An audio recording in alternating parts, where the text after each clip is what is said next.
Hi everyone, today we are going to make something to tell our grandparents how much we love them. Let's get crafty! First, push out the tree and the leaves.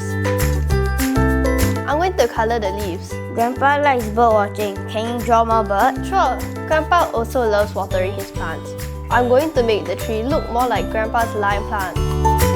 I want to write a thank you message to Grandpa. Grandpa always teaches us fun games on Sundays. Yes, I always look forward to spending time with Grandpa. Me too.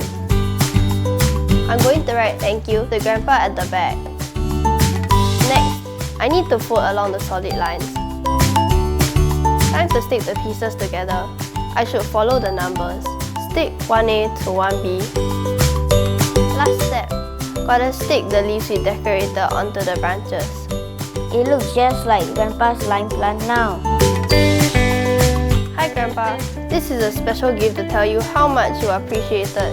Thank you for always spending time with us. Oh, it looks just like my plant. I will put it to good use. Thank you.